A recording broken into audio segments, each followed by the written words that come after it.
क्या हो अगर कोई आपसे कहे कि एक साधारण सी शाम एक व्यक्ति केवल अपने दिल में एक सवाल लेकर एक आध्यात्मिक सत्संग में पहुंचा, लेकिन उससे पहले कि वह एक शब्द भी बोलता, उसे ऐसा महसूस हुआ मानो उसके प्रश्न का उत्तर पहले ही मिल चुका हो। आज की यह कहानी पूरी तरह मौलिक है और शाश्वत आध्यात्मिक मूल्यों से प्रेरित है। इसे अंत तक अवश्य सुनिए, क्योंकि इसकी अंतिम सीख शायद आपके अपने जीवन और संघर्षों को देखने का नजरिया बदल दे।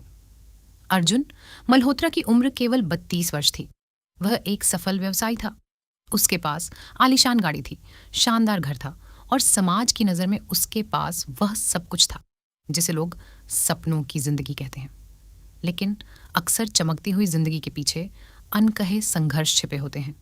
हर रात जब शहर की रोशनियां धीरे धीरे धुंधली होने लगतीं, अर्जुन अपने अपार्टमेंट की खिड़की के पास अकेला बैठ जाता। उसे नींद नहीं आती थी। उसका मन हर समय भागता रहता था। धन बढ़ता जा रहा था, लेकिन मन की शांति कहीं खो गई थी। जितनी अधिक सफलता मिलती, भीतर का खालीपन उतना ही गहरा होता जाता। एक शाम काम से थका हुआ घर लौटते समय उसकी नज़र एक बड़े आध्यात्मिक सत्संग पर पड़ी। सैकड़ों लोग बड़ी शांति से भीतर जा रहे थे।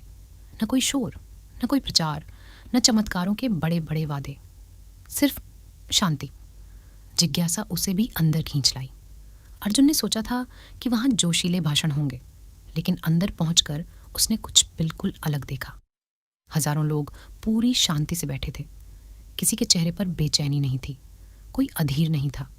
कई वर्षों बाद पहली बार अर्जुन ने एक ऐसी चीज महसूस की जो उसकी जिंदगी से लगभग गायब हो चुकी थी, मौन।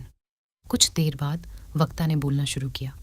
उन्होंने केवल एक वाक्य कहा, कभी कभी परमात्मा आपकी परिस्थितियां नहीं बदलता, वह आपको उन परिस्थितियों का सामना करने के योग्य बना रहा होता है। ये शब्द सीधे अर्जुन के हृदय में उतर गए। उसे ऐसा लगा मानो किसी ने बिना मिले ही उसके पूरे जीवन को पढ़ लिया हो। उस रात अर्जुन ने अपने आप से एक छोटा सा वादा किया, कल से हर सुबह मोबाइल फोन देखने से पहले मैं 20 मिनट पूर्ण मौन में बैठूंगा। पहले दिन कोई चमत्कार नहीं हुआ, दूसरे दिन भी नहीं, 10वें दिन भी नहीं, लेकिन कुछ ही सप्ताह बाद उसका गुस्सा कम होने लगा। उसके निर्णय अधिक स्पष्ट होने लगे। अब वह हर समस्या पर भावनाओं में बहकर प्रतिक्रिया नहीं देता था। दूसरों को दोष देने के बजाय उसने स्वयं को बेहतर बनाना शुरू किया।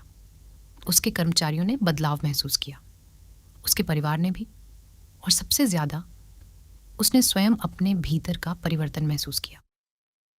जब सब कुछ ठीक होता हुआ दिखाई दे रहा था, तभी जीवन ने एक नई परीक्षा ले ली।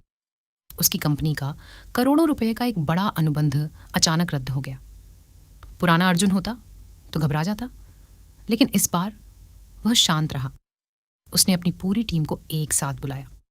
उन्होंने ईमानदारी से काम किया, हर ग्राहक के साथ सम्मानपूर्वक व्यवहार किया। कुछ महीनों बाद उन्हें पहले से भी बड़ा अवसर मिला। लोग बोले, कितनी अच्छी किस्मत है। अर्जुन केवल मुस्कुरा दिया। वह जानता था कि असली जीत तो नए अनुबंध से बहुत पहले मिल चुकी थी। वह जीत थी, अपने डर पर विजय। कई वर्ष बाद एक युवक ने उससे पूछा, सर, क्या आध्यात्मिकता ने आपको अमीर बना दिया? अर्जुन हल्के से मुस्कुराया। उसने कहा, नहीं, उसने मुझे शांत बना दिया। और जब मेरा मन शांत हुआ, तब मैंने बेहतर निर्णय लेने शुरू किए। उन्हीं बेहतर निर्णयों ने धीरे धीरे मेरी पूरी जिंदगी बदल दी। चमत्कार ये नहीं था कि मेरी समस्याएं समाप्त हो गईं। चमत्कार ये था कि मैंने समस्याओं के सामने स्वयं को कमजोर बनाना छोड़ दिया। बहुत से लोग बाहरी दुनिया में चमत्कार खोजते हैं, लेकिन शायद सबसे बड़ा चमत्कार दिखाई ही नहीं देता। वह तब होता है जब डर साहस में बदल जाता है, जब क्रोध करुणा में बदल जाता है, जब भ्रम स्पष्टता में बदल जाता है, और जब एक बेचैन हृदय अंततः सच्ची शांति पा लेता है। सच्ची आध्यात्मिकता जीवन से भागने का नाम नहीं है, बल्कि हर परिस्थिति में ईमानदारी, धैर्य, विनम्रता और विश्वास के साथ जीना सीखने का नाम है। यदि इस कहानी ने आपके हृदय को छुआ है, तो इस बात को हमेशा याद रखिए, सबसे बड़ा आशीर्वाद वह नहीं है कि आपको जीवन में आपकी हर इच्छा मिल जाए।